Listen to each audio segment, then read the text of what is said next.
로마서 1장 8절에서 15절까지 말씀 우리 교독하도록 하겠습니다. 제가 먼저 읽겠습니다. 먼저 내가 예수 그리스도로 말미암아 너희 모든 사람에 관하여 내 하나님께 감사함은 너희 믿음이 온 세상에 전파됨이로다. 내가 그의 아들의 복음 안에서 내 심령으로 섬기는 하나님이 나의 증인이 되시거니와 항상 내 기도에 쉬지 않고 너희를 말하며 어떻게 하든지 이제 하나님의 뜻 안에서 너희에게로 나아갈 좋은 길 얻기를 구하노라. 내가 너희 보기를 간절히 원하는 것은 어떤 신령한 은사를 너희에게 나누어 주어 너희를 전도하게 하려 함이니 이는 곧 내가 너희 가운데서 너희와 나의 믿음으로 말미암아 피차 아니함을 얻으려 함이라. 형제들아 내가 여러 너희에게 가고자 하는 것을 너희가 모르기를 원하지 아니하노니 이는 너희 중에서도 다른 이방인 중에서와 같이 열매를 맺게 하려 함이니 지금까지 길이 막혔도다. 헬라인이나 야만인이나 지혜 있는 자나 어리석은 자에게 다 내가 빚진 자라. 그러므로 나는 할 수 있는 대로 원하에 있는 너희에게도 전하기를 원하노라. 아멘. 자, 오늘 말씀은 내가 빚진 자라라고 하는 주제로 로마서 강해를 계속 진행하도록 하겠습니다. 우리가 누군가를 평가할 때 어떤 관점으로 바라보느냐에 따라 평가가 달라집니다. 동일한 사람인데 그를 비추는 조명과 우리가 쓰는 안경에 따라 평가가 달라진다는 것이죠. 어떤 사람을 두고 이 사람은 이렇게 얘기하지만 어떤 사람은 이렇게 얘기하죠. 보는 관점에서 많이 다르다는 것입니다. 하나님의 말씀도 마찬가지입니다. 우리가 하나님의 말씀을 볼 때 어떤 관점, 어떤 시각으로 보느냐에 따라 그 평가와 결과는 전혀 상이해집니다. 예를 들면 하나님의 말씀을 철저하게 기복의 관점에서만 보면 사람들이 있습니다. 하나님께 복을 받는 것은 참 중요합니다. 복이 없으면 우리는 살아갈 수가 없습니다. 하나님께서 사람을 지으시고 가장 처음 하신 일이 뭐냐면 복을 주신 일입니다. 창세기 1장 28절에 하나님이 그들에게 복을 주시며 하나님이 그들에게 이르시되 생육하고 번성하여 땅에 충만하라 주님이 말씀하셨습니다. 처음 사람을 창조하시고 주신 것이 뭐냐면 복을 주셨다는 것이죠. 하나님께서 하나님께 복을 받지 않으면 사람은 사람답게 살 수가 없습니다. 그런데 이 복은 삶의 수단이어야지 복이 삶의 목적이 될 수는 없습니다.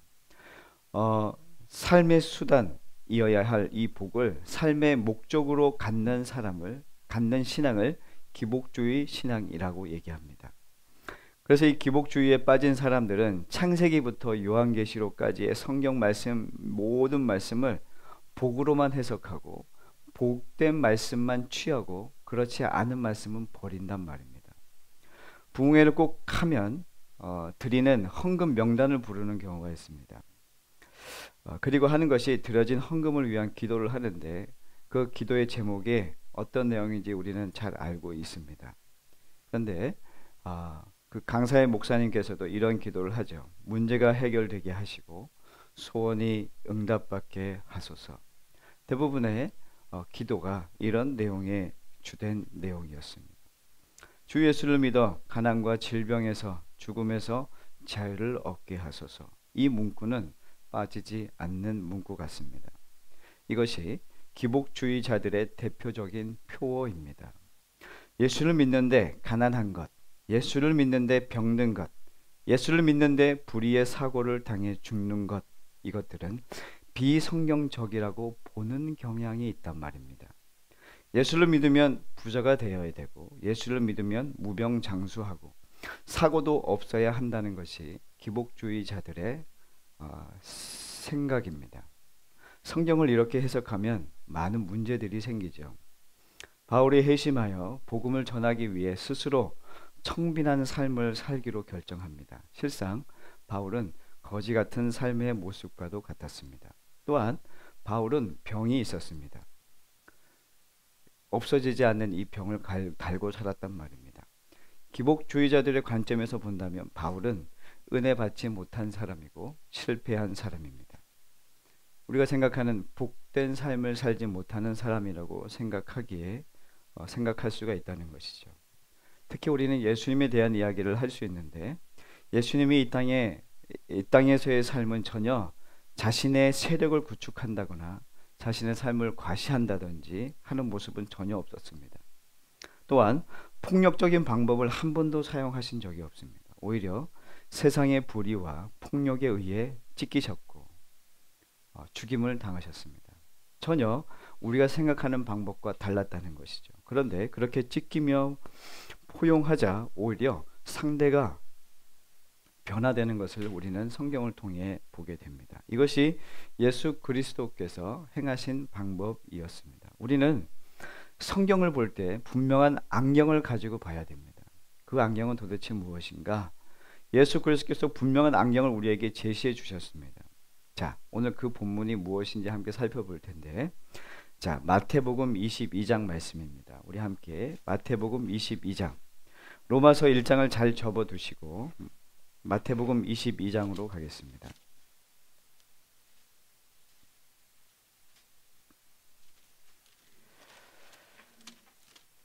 자, 마태복음 22장 37절부터인데요. 한 율법사가 예수님을 시험하기 위해서 옵니다.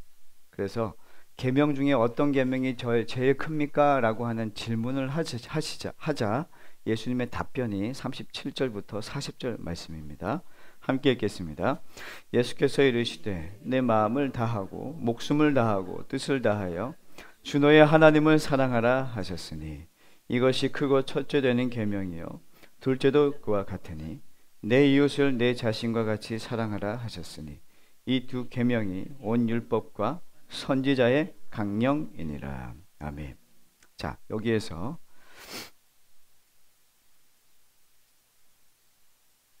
40절에 보면은 이 두 계명은 온 율법과 선지자의 강령이니라 이렇게 되어 있는데, 여기 율법이라는 것은 이 당시로 볼 때 그들이 가지고 있던 성경, 구약 성경이겠죠. 구약 성경의 율법은 율법서를 얘기합니다. 다시 말하면 창세기, 출애굽기, 레위기, 민수기, 신명기, 이것을 율법서라고 얘기합니다. 그 율법을 얘기하는 거고요. 그 다음 뭡니까? 선지자의 강령이니라 라고 하는 이 선지자는 예언서를 말합니다. 다시 말해 하나님을 사랑하고 사람을 사랑하는 것이 성경의 뭐라고요? 핵심이라는 얘기입니다. 자, 성경은 이 하나님 사랑, 이웃 사랑, 사람 사랑을 가장 중요시 한다 이겁니다. 제가 아는 장로님 중에 한 분이 서울 한복판에 가게를 열었는데 그 가게 이름이 뭐냐면 경천애인입니다. 사자성어죠. 경천애인. 그게 뭐냐면 공경할 공, 하늘천, 사랑의 사람인. 그래서 하나님을 사랑하고 사람을 사랑한다. 그래서 경천애인이라고 하는 이름의 식당을 냈습니다. 왜 그런 식당의 이름을 냈는지 궁금했어요. 이게 뭡니까? 경천애인이 뭐라고요? 하나님 사랑, 이웃 사랑. 네, 요 사자성어입니다. 자기가 사업을 하는데 정말 하나님을 사랑하며 또 사람들을 사랑하는 그러한 사업가가 되고 싶은 겁니다. 다시 말하면 내가 하나님 말씀대로 이 사업을 해보고 싶다라고 하는 마음에 그렇게 지었다는 것이죠. 자, 관점이 매우 중요합니다. 자, 어떤 관점으로 우리가 해석하고 우리의 삶을 목적하고 살 것인가는 전혀 다른 방향으로 갈 수 있다는 겁니다. 자, 내가 하나님을 내가 믿는데 왜 가난해야 됩니까? 하나님, 제가 하나님을 믿는데 왜 질병을 주십니까? 그것은 성경에서 왜 그렇게 하셨냐면 하나님은 하나님을 사랑하는 사람으로 세우기 위해서 우리에게 질병도 허락하시고 가난도 허락하신다는 것입니다. 또 하나님께서 우리에게 건강을 주실 때가 있습니다. 하나님, 제가 하나님 믿어서 건강합니다. 하나님 믿는데 제가 명예도 얻었습니다. 하나님, 제가 예수를 믿는데 계속 복을 주시네요. 왜 복을 주십니까? 그것은 하나님께서 이렇게 복을 허락하심은 혼자 잘 먹고 잘 살라고 주신 것이 아니라 사람을 사랑하는 도구로 살라고 주신 것입니다. 아멘이십니까? 사람을 사랑하는 것이, 하나님을 사랑하는 것이 사람을 사랑하는 것이고, 사람을 사랑하는 것이 하나님을 사랑하는 것이라는 이 의식이 내 안에 바르게 정립될 때 이 세상에 그 무엇이 주어져도 그것이 내 삶의 목적이 되지 않습니다. 우리의 목적은 뭡니까? 하나님을 사랑하고 이웃을 사랑하는 이 십자가의 정신이 우리에게 주신 하나님의 핵심적인 말씀이라는 것이죠.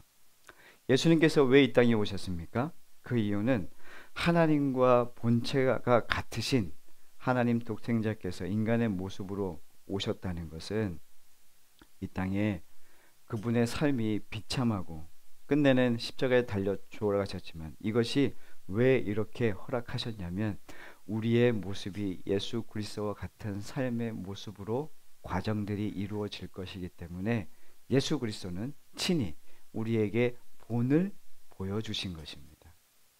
사람을 사랑하고 그 사람을 사랑하는 가운데 하나님의 그 사랑을 온전히 기억하고 그 사랑을 실천했던 예수님의 모습, 그것이 참된 그리스도인의 모델이었다는 것을 예수님께서 보여주신 것이죠. 사람을 사랑한다면서 하나님을 경배하지 않는 사람이 있고, 사람을 사랑하는데 하나님을 전혀 깨닫지 못하고 하나님을 사랑하지 않는 사람도 분명히 교회 안에 존재합니다. 참된 그리스도인은 어떤 사람이냐? 하나님을 사랑하고 그리고 사람을 사랑하는 이 맞물려진 이 교차점이 있는 사람이 그리스도인입니다. 하나님을 사랑하는 사람은 이웃을 반드시 사랑하게 되어 있습니다. 그래서 십자가입니다. 이 교차점을 보셔야 됩니다. 여러분들은 저 교차점에 여러분들이 계신 것 같습니까? 아니면 아니, 나는 하나님만 사랑할래. 그런데 하나님은 너무 사랑해서 사람을 사랑할 줄 몰라. 자, 그러면 우리의 신앙에 뭔가 문제가 있다는 것이죠. 사도행전 9장 말씀에 사울이 길갈에서 길을 가다가 이제 예수 믿는 사람들을 잡으러 가려다가 가는 길에 다메섹 가까이 이르렀습니다. 그때 호련히 하늘로부터 빛이 그를 비춥니다. 그리고 사울은 눈이 멉니다. 그런데 이 예수 믿는 사람들을 잡으러 가는 길이 사울 혼자만 간 게 아니란 말입니다. 말씀을 보니까 사도행전 9장 7절에 보니까 같이 가던 사람들도 있었습니다. 근데 같이 가던 사람들은 소리만 듣고 아무것도 보지 못하여 말을 못하고 서 있더라, 이렇게 기록되어 있어요. 7절에 그런 내용이 있습니다. 자, 그런데 그 많은 사람들이 예수 믿는 사람들을 잡기 위해서 다메섹 도상을 건너고 있는 중에 주님이 만나 주신 사람은 누굽니까? 사울 한 사람입니다. 사울은 이것이 너무나도 큰 은혜였다고 고백합니다. 이 사울은 살기가 등등해서 다메섹을 향해 혼자만 간 것이 아니라 동료들과 함께 가고 있었단 말입니다. 그런데 우리 마음 같으면 가던 길에 모든 사람을 싸잡아서 하나님께서 그들을 눈을 멀게 하시고 하나님을 만나주시면 좋을 것 같은데, 어떻게 하나님은 핀셋 하나로 못을 하나의 콩을 집듯이 바울 한 사람을 탁 집었단 말입니다. 바울은 자신이 이 얼마나 못된 존재인지 사실은 알아요. 자신이 하나님을 만나고 난 다음에 나 같은 사람을 하나님을 왜 만나 주셨지? 나 같은 존재를 왜 하나님께서 나를 선택하셔서 나를 하나님의 복음을 전하는 자로 삼아 주셨는지, 이 은혜가 이 바울에게는 너무 큰 겁니다. 자, 그래서 오늘 본문 로마서 1장 14절에 이렇게 고백합니다. 우리 로마서 1장 14절 말씀을 펴서 함께 읽도록 하겠습니다. 시작. 헬라인이나 야만인이나 지혜 있는 자나 어리석은 자. 아멘. 여기서 헬라인이는 헬라어를 할 줄 아는 사람을 헬라인이라고 그러고, 야만인은 문명의 혜택을 받지 못한 사람이 아니라 헬라어를 할 줄 모르는 사람을 야만인이라고 여러분들이 보셔야 됩니다. 당시 이 헬라 문명이 세계를 지배했기 때문에 라틴어보다는 헬라어가 공용되었습니다. 야만인에게든 어리석은 사람에게든 모두 자신이 뭐라고요? 빚을 졌다. 저들을 다 사랑하는 것이 곧 하나님께 빚을 갚는 길임을 바울은 깨달은 겁니다. 그래서 사도 바울은 자신의 고백에 내가 빚진 자로다 이렇게 고백을 하고 있는 겁니다. 우리는 새해 말씀과 기도에 전념하고 있습니다. 그런데 말씀도 읽고 묵상도 하고 기도도 하는데 하나님의 말씀을 바르게 깨닫지 못한다면 아무 소용이 없지 않겠습니까? 또한 아무리 하나님의 말씀을 바르게 깨달았다 해도 바르게 행하지 못하면 의미가 없는 것입니다. 한국 기독교 수가 2012년에 23%였습니다. 그런데 2024년에 17%, 6%가 감소했습니다. 감소의 원인은 무엇일까? 하나님을 사랑하는데 무척이나 하나님을 사랑하고 익숙한 그 표현들이 있는데 하나님을 사랑하는 것이 곧 사람을 사랑하는 것이라고 우리는 알고는 있는데 그 하나님 사랑하는 사랑이 이웃에게까지 행하지 못하고 하나님을 사랑하는 것은 예배당을 예쁘게 꾸미고 예쁘게 예배당을 장식하는 것으로 대체해 버렸다는 말입니다. 하나님께서 우리에게 주신 것은 하나님을 사랑한다는 것은 사람을 사랑하는 것이 우리에게 하나님을 사랑하는 표현으로 나타나게 되어 있다는 것입니다. 여러분들이 나는 하나님 사랑하니까 하나님의 일만 해야지. 나는 기도만 말씀만 봐야지. 이게 아니란 말입니다. 그거는 기본입니다. 기본. 여러분들 지금 말씀과 기도를 하는 거는 뭐 하는 거예요? 기본을 하고 있는 거예요. 근데 진짜 하나님을 사랑하는 사람은 말씀과 기도 안에 사람을 사랑합니다. 이게 그리스도인의 삶입니다. 2012년부터 2024년까지 이르러 계속 교회가 계속 쇠퇴하는 이유는 여기에 있습니다. 통독 요즘에 많이 하잖아요. 뭐 필사도 합니다. 왜 합니까? 이거 가보야 가보. 그러면서 막 써가지고 뭐 합니까? 저게 집에다가 그 찬장에 탁 넣어놓지 않습니까? 유리 있는 찬장에다가 내가 썼어. 이거 글씨도 잘 못 썼는데 그렇게 써가지고 이렇게 올려놓고. 그럼 뭐 하는 겁니까? 자기 자랑입니다. 하지 말란 얘기 아니라 왜 하냔 말입니다. 이걸 예쁘게 잘 쓰고 아이들에게 날 남겨서 이걸 남기지 마시고 내가 이걸 왜 썼는지 아냐? 내가 하나님을 사랑하고 그래서 내가 이웃을 사랑하는 삶을 살기 위해서 내가 이걸 보고 내가 내 마음을 깨우치기 위해서 이렇게 쓰는 거야.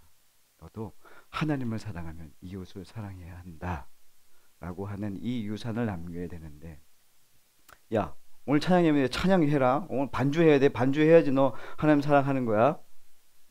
이런 잘못된 반주하러 와서 이렇게 찬양팀을 하면서도 말입니다. 얼마나 저 자리 내가 차지해야 되는데 내 자녀가 저 반주해야 되는데 이런 게 우리 안에 있단 말입니다. 그렇지 않습니까? 우리 교회는 없습니다. 왜요? 큰 교회들은 저 반주하는 자리에 뭐 성가대 서는 자리에 어떻게 좀 눈에 보이는 그 자리에 내 자녀가 있었으면 좋겠다는 겁니다. 왜 그럽니까? 자랑이 되잖아요. 눈에 보이니까 좀 그럴듯해 보이잖아요. 그런데 하나님은 뭘 원하냐면 하나님을 사랑하는 사람은 네 주위에 가깝게 있는 사람들을 사랑하는 사람으로 모범이 되는 사람으로 살라고 하시는 것입니다. 자, 오늘 말씀 8절부터 말씀 우리가 쭉 볼 텐데 총 6가지입니다. 짧게 볼 텐데 하나님께서 우리에게 무엇을 이 사랑한다는 것은 구체적으로 무엇인가를 우리가 살펴보도록 하겠습니다. 첫 번째 8절입니다. 8절 함께 읽겠습니다. 먼저 내가 예수 그리스도로 말미암아 너희 모든 사람에 관하여 내 하나님께 감사함. 아멘. 자, 이게 온 세상에 전파된다라고 하는 것입니다. 사랑은 남이 잘 되는 것을 기뻐하는 것입니다. 자, 여러분들 남이 잘 되는 게 기쁩니까? 안 됩니까? 네.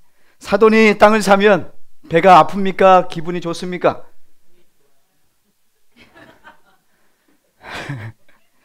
거짓말하면 큰일 납니다. 날벼락이 떨어집니다. 자, 우리는 사돈이 땅을 사면 배가 아파요. 사실은 하나님을 사랑하는 사람은 정말 사람을 사랑하고 그 사람이 잘 되는 걸 기뻐해 주는 겁니다. 사실 이것만 잘해도요 그리스도인의 모습이 보여요. 내가 잘 되는 거 축하받으면 좋잖아요. 근데 남이 잘 되는 걸 기뻐해 주는 것만으로도 그리스도의 모습이란 말입니다. 아멘이십니까? 우리에게 구제와 선교라는 명령을 사람을 사랑하기 때문에 하는 건데, 그게 뭐냐면 그 사람이 잘 되기를 원하는 겁니다.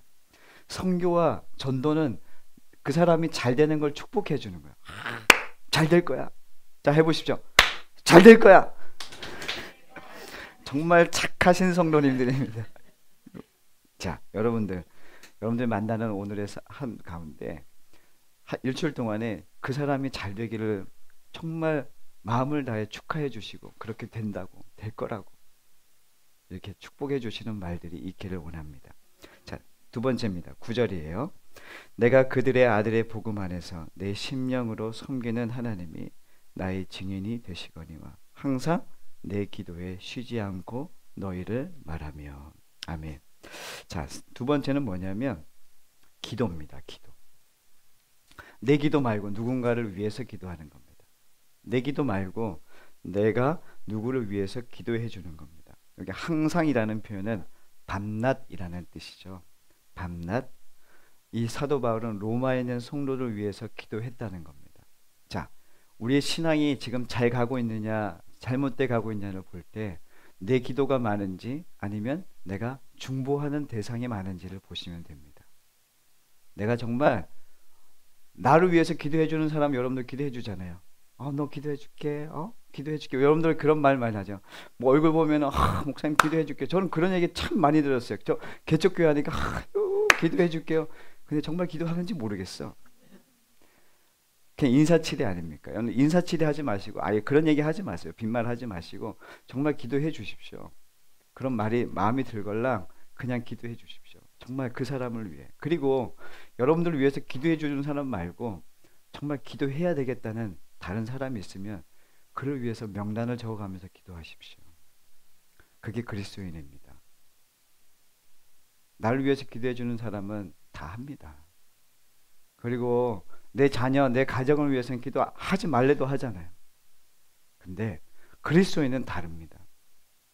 다른 사람을 위해서 중보 기도하는 자입니다. 그런 삶을 사시기를 간절히 원합니다. 10절입니다. 10절 시작. 어떻게 하든지 이제 하나님의 뜻 안에서 너희에게 나아갈 좋은 길 얻기를 구하노라. 아멘. 자, 여기 보니까 너희에게 나아갈 좋은 길 얻기를 구하노라. 사랑이란 건 말입니다. 삶에 처한 상황으로 그 사람의 삶의 어려운 상황 가운데 처한 그 사람의 수준까지 내려가는 거예요. 그 사람의 어려운 수준까지 같이 내려가 주는 겁니다. 바울은 로마에 가려고 여러 차례 시도했습니다. 왜 가려고 했습니까? 이 로마 교회 안에 어려움이 생길 거라는, 그들이 아직 복음에 대해서 정확하게 모르고 있는 중입니다. 그래서 가려고 애를 썼는데 못 간 거예요. 길이 계속 막히는 거예요. 근데 내가 거기를 가려고 애를 쓰고 있는 겁니다. 왜입니까? 그들에게 복음이 필요하거든요. 그럼 복음이 전해지려면 바울은 그곳에 가야 되는 거예요. 다시 말하면 여러분들 주위에 복음이 필요한 사람들이 있을 거예요. 사랑이 필요한 사람이 있을 거예요. 어떻게 가냐면 여러분들이 고개를 쳐들고 갈 수는 없어요. 그들의 수준에까지 여러분들이 무릎을 굽히든 그들의 자리에까지 나아가야 돼요. 우리 아이들과 섬기다 보면 아이들의 수준에까지 내려가야 아이들 사역할 수 있는 거예요. 교사들은 아이들의 수준이란 말입니다. 그게 아니라 아이들만큼의 수준에 내려와야 아이들의 눈높이에서 대화할 수 있다는 거예요. 다시 이렇게 얘기할 수 있겠죠.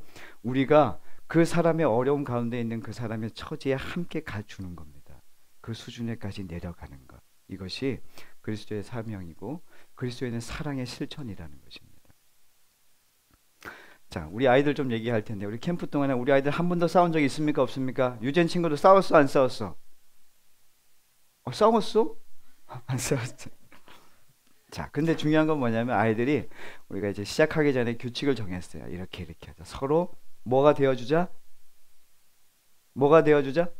그리 종이 되어주자. 서로 섬겨주자. 종이 되어주자. 그러면은 양보하는 겁니까? 양보 안 하는 거예요? 양보하는 겁니다. 그래서 아이들이 양보에 대해서 생각을 했어요. 근데 아이들이 실천을 해요.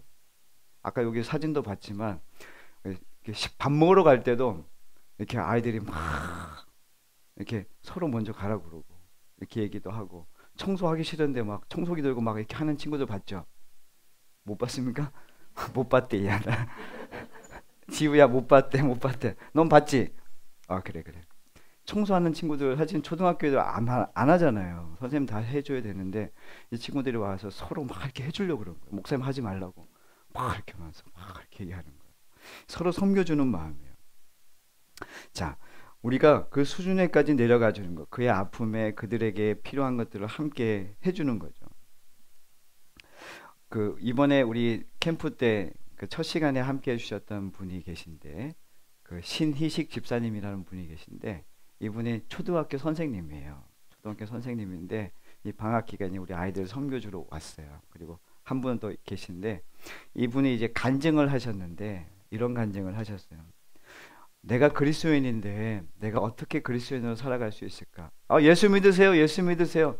이렇게 하면 전도가 안 되더란 말입니다. 그래서 이 선생님이 결정한 게 하나가 있는데, 그게 뭐냐면 사람들에게 친절을 베풀자, 좋은 사람이 되자, 이런 마음을 먹었대요. 그래서 학교에서 막 하다 보면 선생님들 중에서도 선생님들 일하면서 선생님들 어려운 일들이 있잖아요. 그러면은 본인이 어려운 일을 감당하든지 아니면 어려운 일을 맡은 선생님이 계시면 그 선생님이 하는 일에 일부러 가가지고 같이 도와줬대요. 그 선생님이 어려운 일을 하고 있는데 아유 잘했다, 아유 내가 저거 안 걸려서 참 잘됐다, 이게 아니라 그 사람이 어려운 일을 하고 있으면 스스로 가서 그냥 가서 그 일을 도와줬대. 싫은데 내가 그리스도인으로 살아야 되니까 이거 힘든데 하려고 애썼다는 거예요. 어느 날은 이제 비가 장마가 많이 졌나 봐요. 그래서 서울이니까 지하철이 다니잖아요. 근데 지하철이 이 물로 인해서, 이 홍수로 인해서 뚝 끊긴 거예요. 아침에 선생님들 출근해야 되는데 대중교통으로 오던 선생님들이 지하철 타다가 탁 끊겨버린 거예요. 못 오는 거예요. 이 선생님이 그 뉴스를 딱 듣고 난 다음에 선생님들한테 다 전화했대. 지하철 타고 오는 선생님 5분에게 전화해서 지금 어디 역이죠? 그때 다 그 역에 지금 멈춰 있는 거예요. 그래서 차를 가지고 막 달려가가지고 선생님들을 다 태웠대.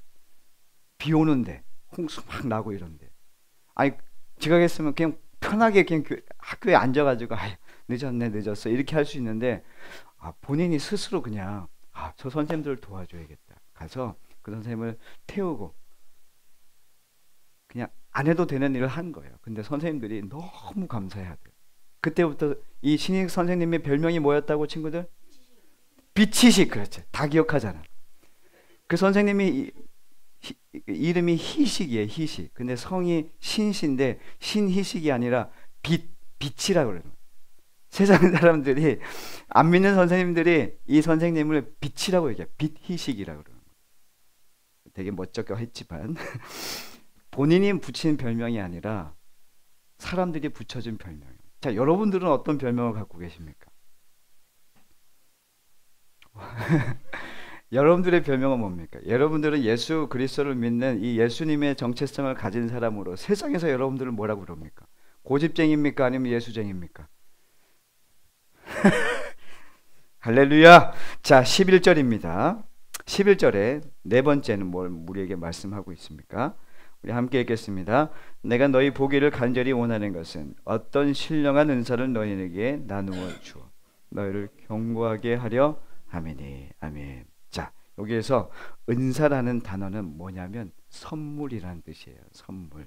자, 바울이 만 가지 고난을 부릅쓰고 성도들을 찾아 만나야 하는 것은 뭐 때문이냐면 은사를 나누어 주기 위함이었습니다. 다시 말하면 그들에게 선물을 나누어 주고 싶었단 말입니다. 다시 말하면 사랑은 나눔입니다. 자, 구체적인 나눔이 있어야 됩니다. 우리 교회 엄청 잘 섬기신 분들이 많잖아요. 우리 교회는 다 잘 섬겨. 그냥 이렇게 막 그냥 섬김 막 이렇게 손만 뻗으면 다 섬기는 분들이야. 자, 그 사랑의 섬김이 필요합니다. 근데 구체적인 나눔들이 좀 필요하겠다는 생각을 하게 됩니다. 교회적으로도 그렇고 우리 개인적으로도 그렇고 정말 그리스도인의 이 은사, 이 선물을 나누어주는 구체적인 일들이 필요하다 생각됩니다. 예수를 잘 믿는 서울대 법대 교수님이 법대생들에게 이렇게 강의를 했다고 합니다. 세상 사람들이 머리 좋고 똑똑한 사람을 왜 좋아하시는지 아십니까? 우리 동네, 우리 교회, 우리 친척 중에 똑똑한 사람이 있으면 왜 그를 자랑하고 높여주는 줄 아십니까? 그 사람 때문에, 그 사람 덕에 득을 보기 때문에 그렇습니다. 이게 옛날 일입니다. 그런데 요즘은 똑똑한 사람, 능력 있는 사람 때문에 득을 보기보다는 사회 전체가 해를 입습니다. 그래서 이 법대 교수님이 학생들에게 이렇게 합니다. 너희는 법대를 나와서 권력을 휘두르며 너희끼리만 잘 되면 너희는 세상 사람들로부터 지탄을 받을 것이라.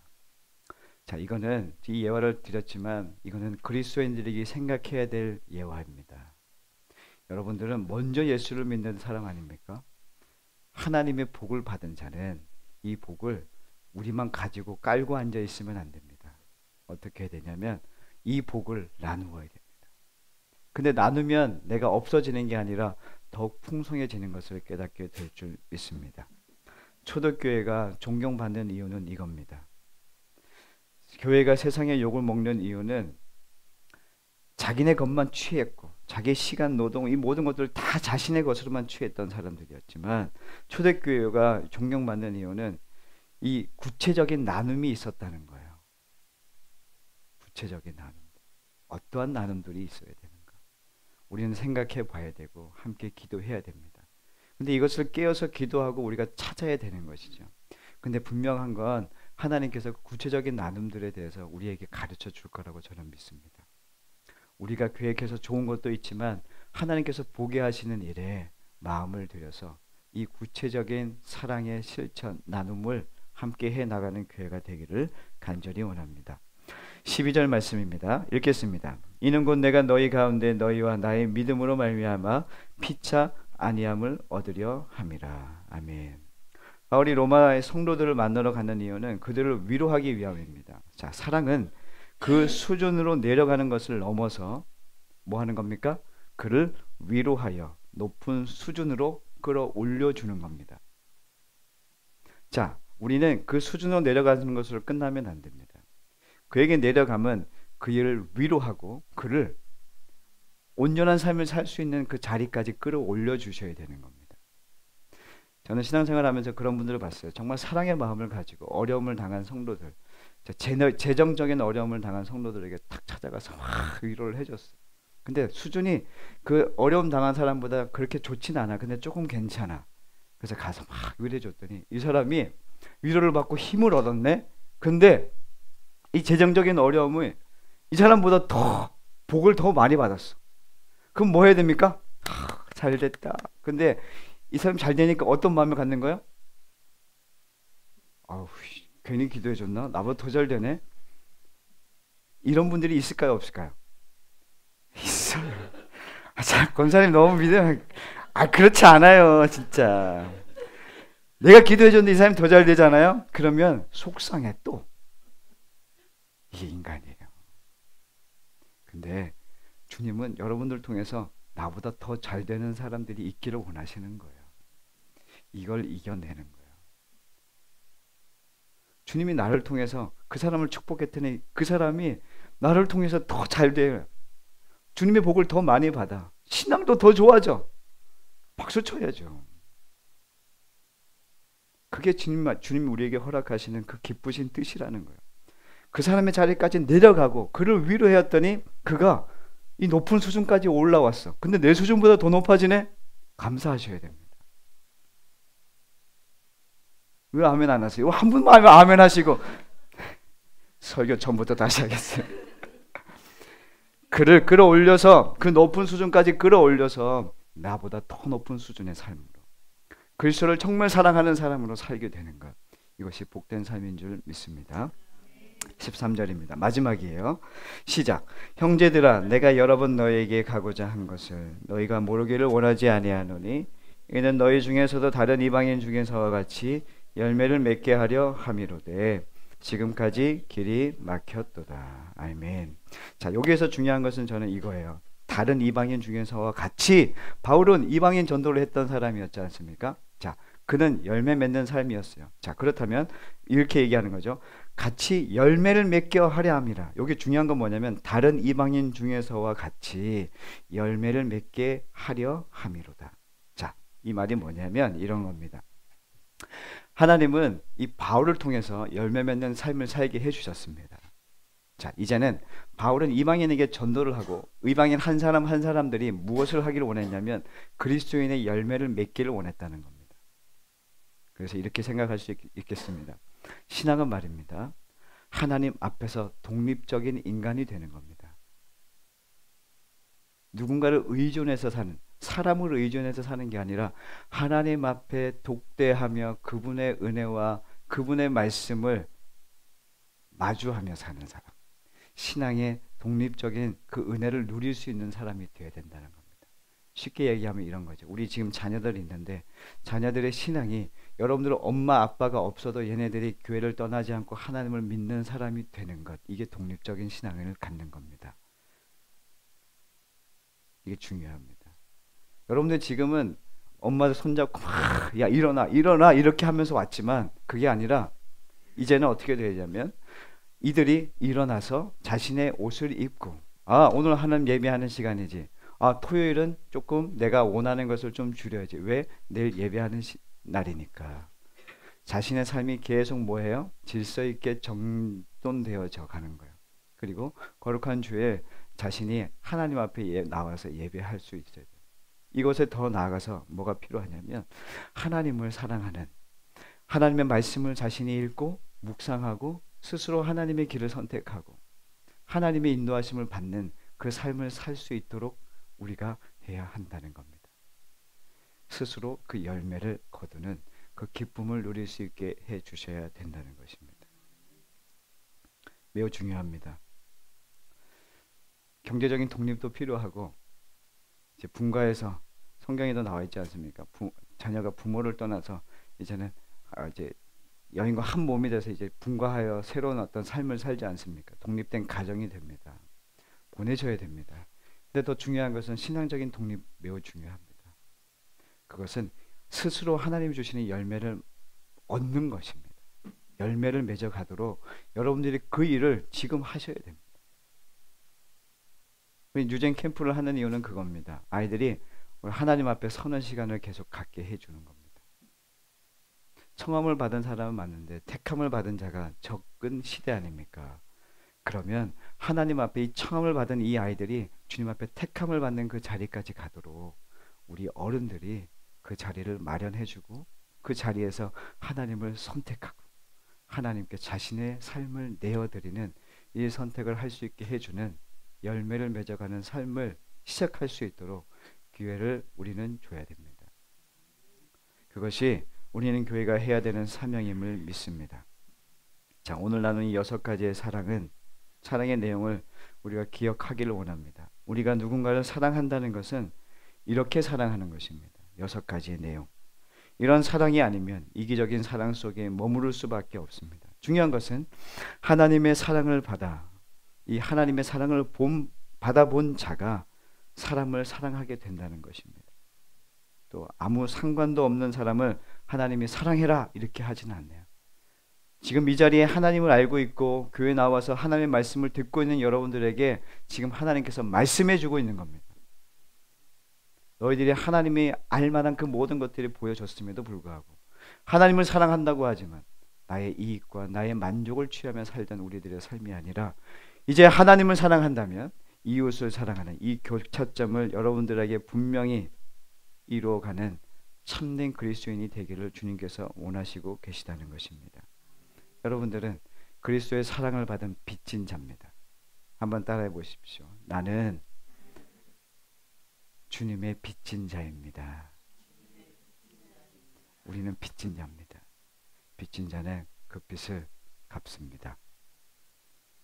빚을 갚으라고 독촉은 안 합니다. 근데 그 빚은 사랑의 빚이라는 거. 사랑의 빚입니다. 사랑의 빚. 사랑의 빚을 졌다면 그 사랑을 이제는 하나님을 사랑하며 이웃에게 그 사랑을 나누는 건강하고 바른 신앙인들이 모두 되시기를 주님의 이름으로 축복합니다.